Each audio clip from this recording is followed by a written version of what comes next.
Welcome back, listeners, to a new episode of the New Standard. And as I look to the comments, I see Wes is fired up and ready to go. C Mac and Wes been going back and forth before the show started. Big up to those guys. As always, I have my partner in crime to my left, and you are checking out We're Not Looking for Confidence, We're Looking for Victory. Big Neil, what's up, my guy?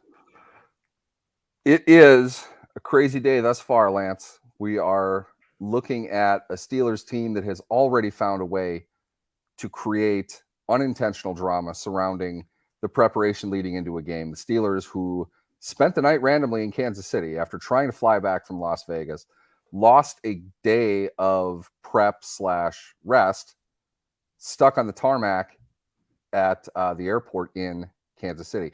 They're at a point now where they're back, they're preparing for everything, but not an ideal way to start off a game week against a pesky Texans team in Houston, an environment that I'm sure will be crazy because it usually is, and it'll probably be 50-50 Steelers fans and Texans fans.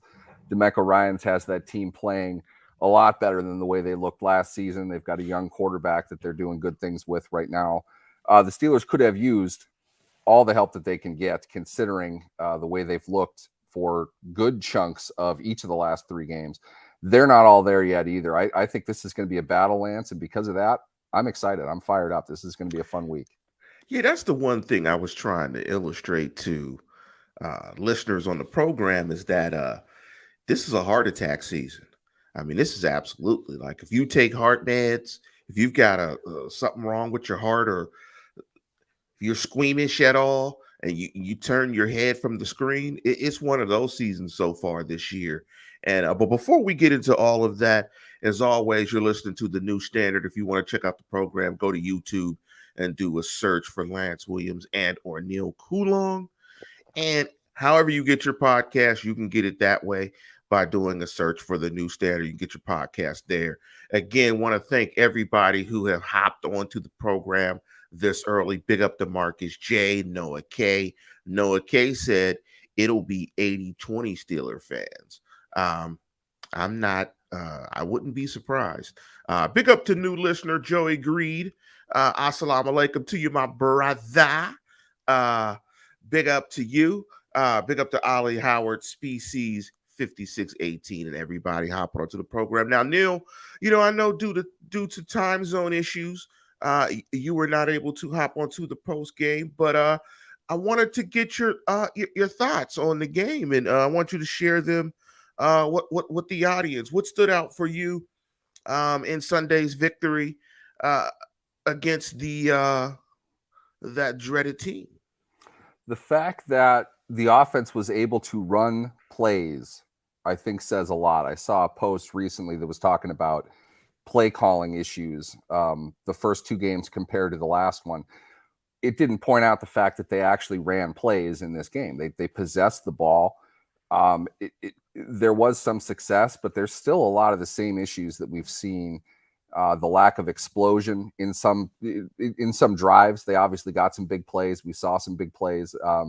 Great throw and great run after the catch by Calvin Austin. George Pickens made another big play. We could be excited about these things for sure, but the lack of quantity has been the problem, and it will continue to be the problem. It took a step in the right direction this past week, but I think the results that we saw, as far as the amount of motion that they used, where they threw the ball, a lot of that is dependent upon situations, and they didn't run into enough positive situations in order for them to be able to do more with what they had. You should still be very frustrated with the offense. They're not close to where they need to be to consistently put up the kinds of points that you need to go on winning streaks, as Mike Tomlin would say, to stack wins in the NFL. They're not there yet. That's going to continue to be a problem. We did see a lot of good things out of the defense. I thought TJ Watt is on pace right now to I believe, get something around 789 sacks this season. That's obviously a positive. We should be excited about that. Levi Wallace made a play. I didn't expect to see that all season. Too. Joey Porter Jr. was on the field a little bit earlier than perhaps we thought he would have.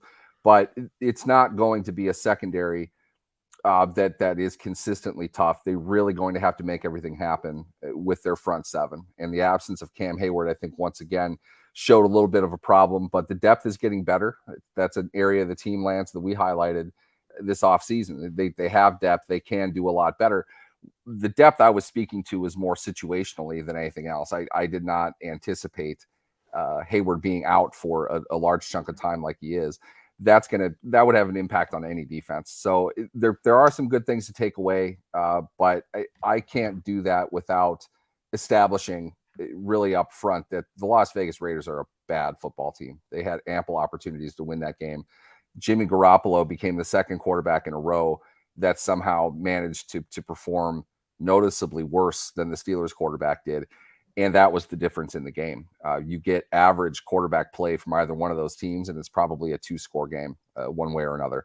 But a win is a win. You're excited about that. They're going to need these because this is not a team that's going to blow teams out. This is not a team that I foresee anyway going on a 6 or 7 game winning streak. It's going to take a lot for them to win week to week.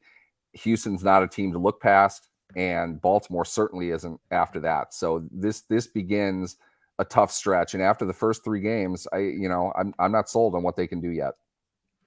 Yeah, I think that's where I am right now when I look at the team.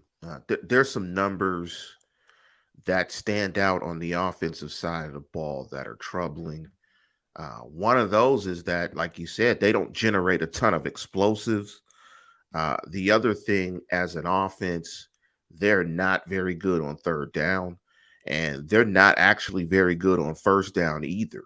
Particularly the first down run game is pretty bad when you take a look at the game book and you take a look at some of their numbers. It's been awful.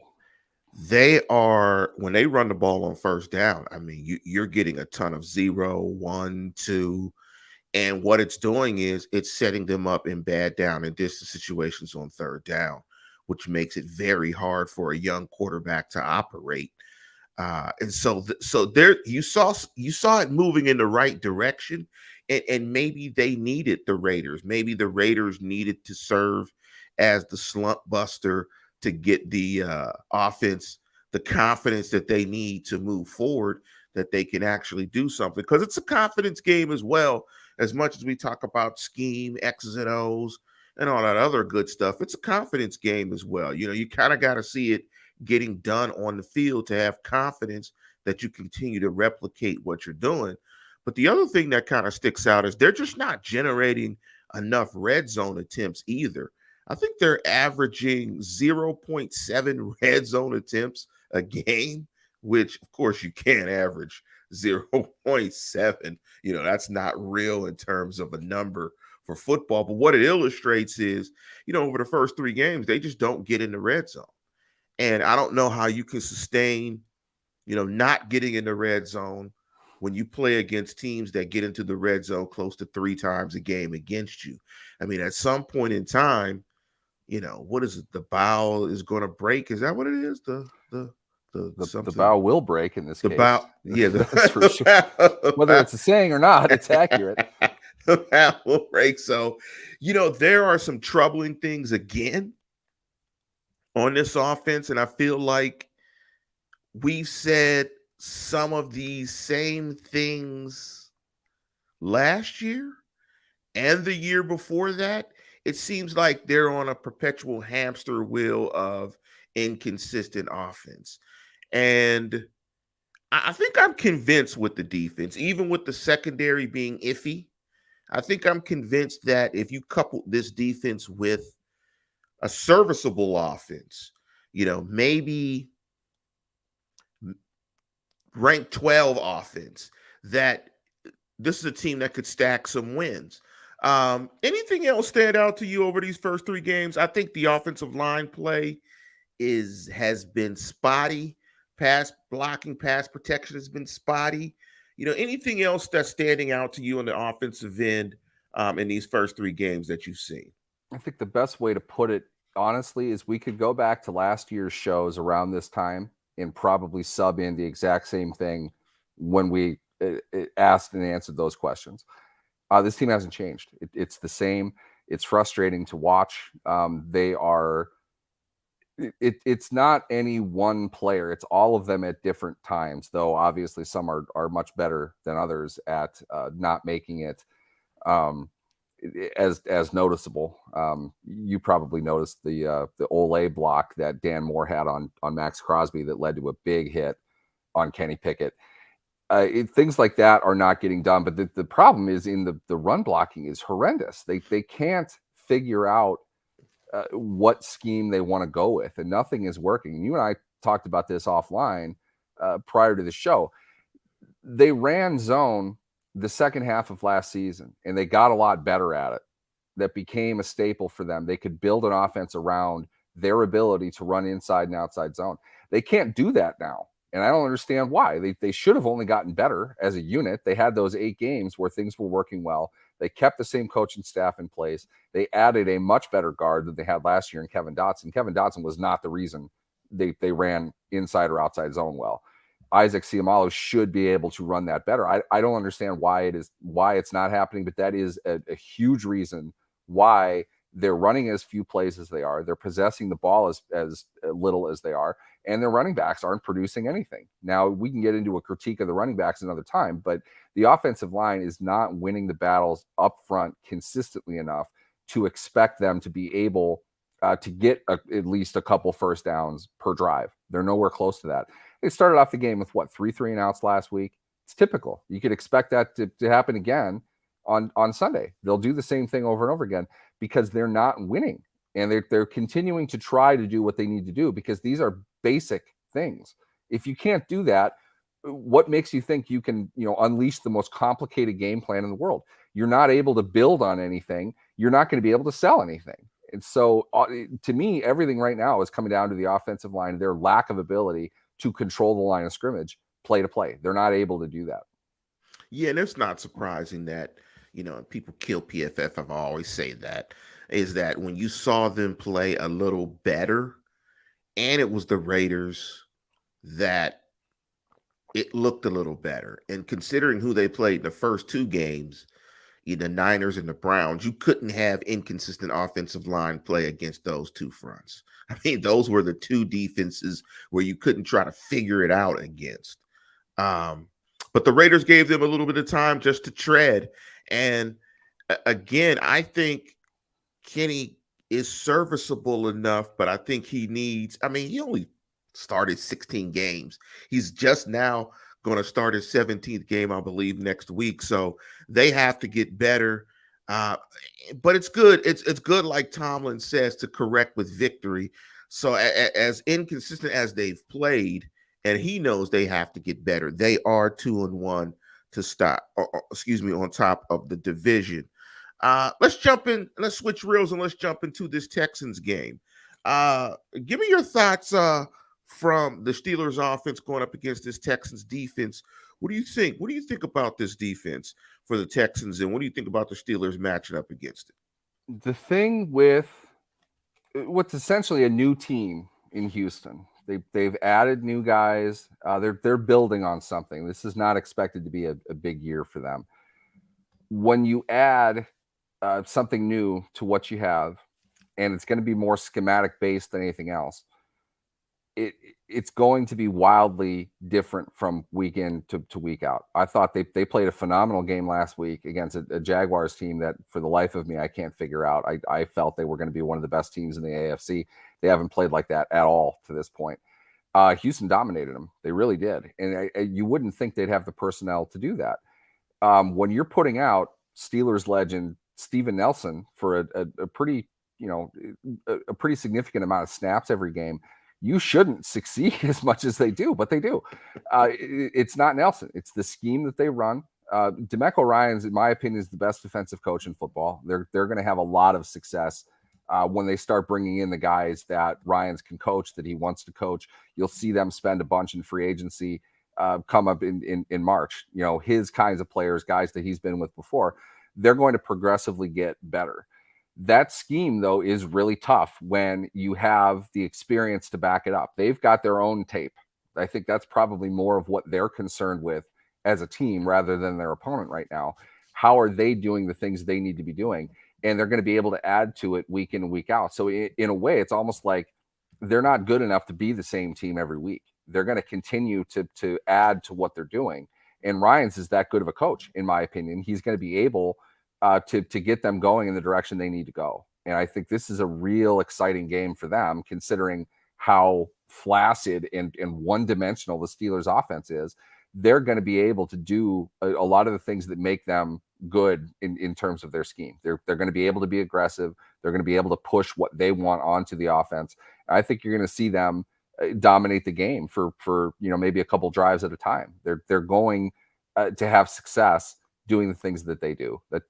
This is a I hate to use this word because I don't think anybody playing the Steelers should say this is a trap game, but this really is for Steelers fans who think that this is going to be a walk in the park. I don't think that's the case at all. I think Houston's a better team right now than where they started, and they're going to continue to get better. And this is a great opponent for them. You mentioned it was good for Pittsburgh to get Las Vegas out of the way to kind of get things going. I think Houston can look at Pittsburgh as the same type of opponent.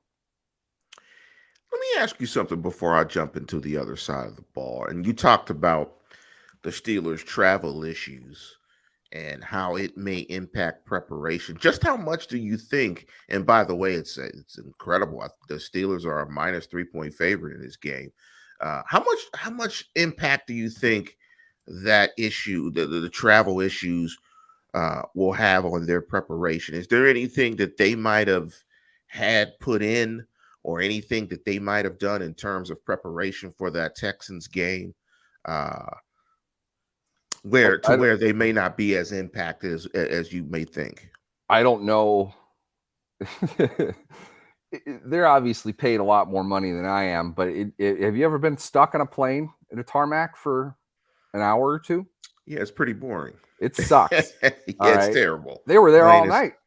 All right. And not to mention the fact, if you watch the first two games of the Steelers season, their home games, did it look like they prepared well? I don't think so. They lost time. They had this horrendously aggravating experience. They have to be professionals. They have to get past that. I'm sure that they had the ability to do stuff while they were on the plane, including sleep, although these are very large men and it's not like a charter flight is comfortable. They're still not, they're not going to get their best sleep when they're in that situation.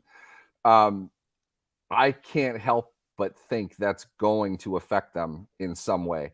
We're going to hear, we already have from Mike Tomlin, that it's not an issue. We're not going to focus on that. I hope it's not a problem. He can set that standard all he wants. We have no idea how they're going to react to this. It might be the greatest thing that ever happens to them, and it could be the worst thing that ever happens to them. You remember back in 2004, Roethlisberger's first start in Miami, they had to bump the time of the game because of a hurricane that was coming through. Yeah. They were stuck in a hotel without power for hours at a time. They would all later on say that was kind of the catalyst to a 15-game winning streak because they bonded together as a team. They had to live with the adversity. They had to get through that. I understand that that's not exactly the same as, living in a war-torn area or anything, but it gets them out of their element. It gets them out of their comfort zone. And that inspired them to kind of bond together. They got to know each other better. And that was a foundation that they could build on from then on. Maybe this is a similar type of experience, but as a disgruntled traveler, somebody who absolutely hates flying and hates being on planes, I can't imagine that it's going to have a positive impact. That's just me, though. I'm claustrophobic. Maybe they're not. I hope they're not. Me being sourpuss from Manchester, from the north side, my thought when you said how the narrative was that this bonded them, I always think of the narrative shifts based on the outcome. So if it doesn't go well in Houston, years later, you'll hear how that experience really impacted them. If it goes well, they'll say how they bonded and it made them a great team. That's just me, the way I think. Maybe it turns out they all hate each other. Yeah, exactly. This was the spark to the tinderbox that lit everything up. And David Urban asked the question, is team chemistry the big issue, players and coaches? One thing we will say is if it is, we'll see. Because if you're stuck on a plane and you're that size for a number of hours, hey, the smell alone will just cause some things to happen between, and will test chemistry, let alone anything else. But let me jump into the other side of the ball. And as always, if you listen to the program, you know I give a rhyme to kind of set things up and give my thoughts on the program. And it's simple. If you want to beat CJ, call up TJ. That's pretty simple. That's bars. I got bars. And I think when you look at CJ Stroud, um, I think what's been really impressive is he's not turning the ball over. When he is not under duress, he looks calm and composed in the pocket. I like his ball placement. He looks like he is being coached well because I think his level of comfort from the first game to the third game, you can see it. You can see it on film. You can see it. The game is starting to slow down. But of course, I think with any young signal caller, I mean, you have to get pressure on him. Here's some numbers from CJ Stroud that stand out that are impressive. Uh, through his first few starts, had 121 attempts, no picks.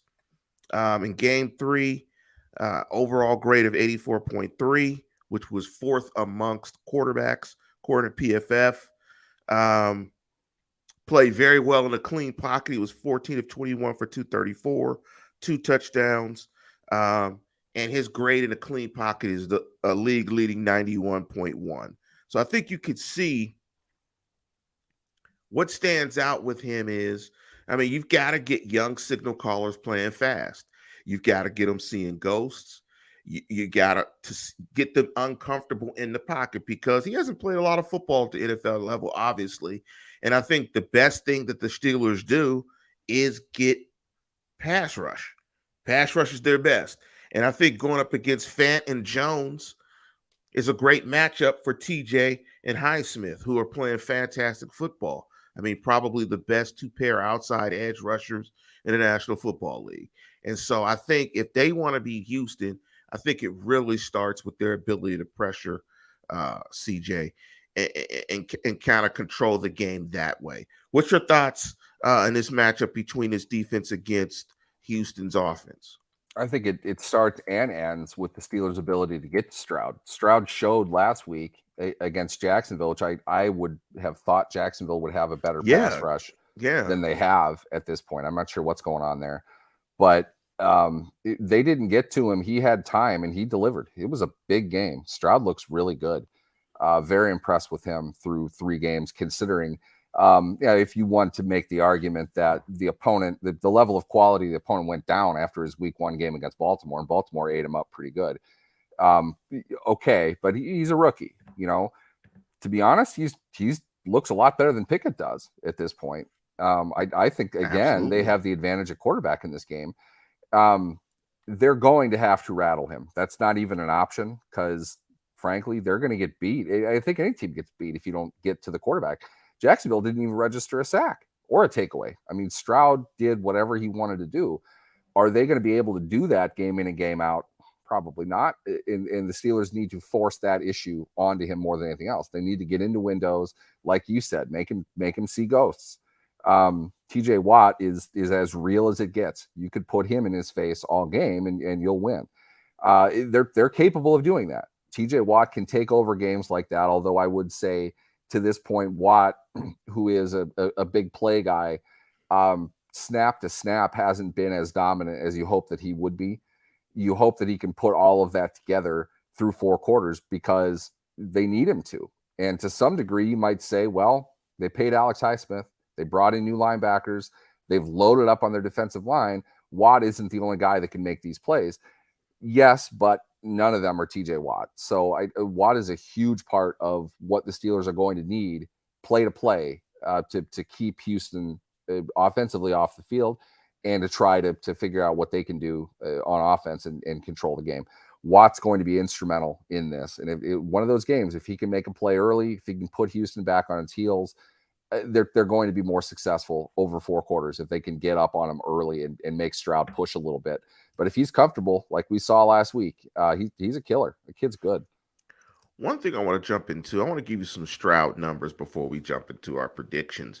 And you made a point about Stroud is probably the better quarterback in terms of a comparison with him and Kenny Pickett. And that's a surprising thing to me early in this year is I thought that the Steelers would have more just on paper quarterback advantage games because they were playing against several very young quarterbacks. But if you take a look at the two players, right now Stroud has 78 completions to Kenny Pickett's 62. He's completed 64% of his passes to Kenny Pickett's 59%. He's thrown for 906 yards to Kenny Pickett's 689. He's averaging 7.5 yards per attempt to Kenny Pickett's 6.6. He's throwing for 300 a game, 303. No, 302, excuse me, to Kenny Pickett's 229. And he has, in terms of touchdown passes, he has 4 touchdown passes. They're tied there. In terms of quarterback rating, he has a quarterback rating of 98 to Kenny Pickett's 80.2. So across the board, and I know the counting statistics can be skewed to a certain extent, but across the They only board, played 3 games. But they played 3 games. But you can what, see why yeah, the argument can be made. And to be honest, that's not an argument I would have expected to make heading into the season. That's the problem. Exactly. Yeah, that's the issue. It's this. We shouldn't be able to, like, it shouldn't be slotting like this, but it is what it is. It's only 3 games, like you say. There is time for Kenny to improve over the course of the year, the Steelers offense to get some more continuity. But it is prediction time, my friend. Give me your prediction in this game between the Texans and the visiting Pittsburgh Steelers. Oh boy. I hate doing this. Just I can come up with a lot of reasons why I think Houston can win this game. I think they're just going to be too new, too inexperienced, and the Steelers have a lot more experience on their side. I am going to err on the side of the whole flight fiasco thing being a positive, and the Steelers getting to work through that at an early point of the season where they're not quite as beaten up. I feel something like 24-19 Steelers in this game, but I think it's going to be competitive throughout. I don't think the Steelers are going to just show up and this won't be like they race to a 21-3 lead and it kind of works back into Houston's advantage. I think it's going to be possession to possession, pretty tight, pretty competitive. But and Steelers 24, Texans 19. And Marcus J definitely pointed out the fact that we ate a little crow this last week because we were both wrong with our predictions. And absolutely, crow tastes good. I like my crow fried, lightly fried with a batter. Hey, tastes pretty good. To be honest, Pittsburgh didn't play as well in that game as people think that they did. So no. Garoppolo was terrible. He was flat awful. I would have ranted on that if I was covering the Raiders. I would have openly pointed out how bad he was in that game. They got to him. They put a lot of pressure on him, but Garoppolo was terrible. So to be honest, if you had said Garoppolo was going to play the way he did, I would have picked Pittsburgh. I didn't think that he was. He's never been a ceiling guy. He's always been a high floor guy. He's not particularly good, but he doesn't make mistakes. He made a ton of mistakes in that game. It was embarrassing for him. And Pittsburgh won largely because of that. And not that this was, directly impactful. I don't know what Josh McDaniel was doing at the end of that game. So yes, Pittsburgh got the win, and that's great, but I stand by that prediction. I'm fine with it. And Big West picks the Steelers 31-10. I'm picking the Steelers. Before we get off the program, again, you're listening to The New Standard with Neil Coolong and myself, Lance Williams. You can check us out on YouTube and via podcast. I'm picking the Steelers 24-16. You can't get beat by a guy with 3 starts. I think the defense and the ability for the defense to get pressure, particularly going up against these tackles, no Tunsil possibly in the game, I think is going to be big. However, they did play very well against the Jags front that you would think that would get more pressure. But I think the Steelers are going to get pressure. I think they're going to get consistent pressure. I think they're going to turn the ball over. And I think they're going to win this game. And I think it's going to be, like Neil said, it's going to be a game where you're going to have to hold your heart for 4 quarters. I think that's where they are offensively, is that every game is going to be close because they are an inconsistent offensive unit. And most teams aren't elite like the Niners. So, uh, their defense is good enough to keep them in games. And going up against Kendrick Green is going to be pretty interesting. The Kendrick Green revenge game. Big up Donovan sign. Kendrick Green is going to put on a show. They're going to put Kendrick Green at fullback. But I'm picking the Steelers to win this game 24-16. West said 3 interceptions, 2 fumble recoveries, and 6 sacks. If they Nice. had Great. that type of game, that would be a they don't. monster. If those are their numbers, they don't lose for sure. For sure. Houston cannot play with that kind of and hopefully they don't need those type of numbers to win this ball game. But it would be nice to see this offense show up, and that's pretty much what I'm looking for every ball game is, where this offense is going to be. I don't think this defense has reached its ceiling, but we see that the defense can put together consistent stretches. It's time for this offense to start moving in that direction. But with that, we are going to conclude the program. Neil and myself are both predicting Steeler victories. Hopefully, the Steelers will have bonded, sung Kumbaya on the plane, came up with some new schematics, made the proper adjustments on the plane while they were sitting for hours, and come back with the victory. But with that, we're going to conclude the program. As always, tune in, tell a friend, and subscribe. Go Steelers.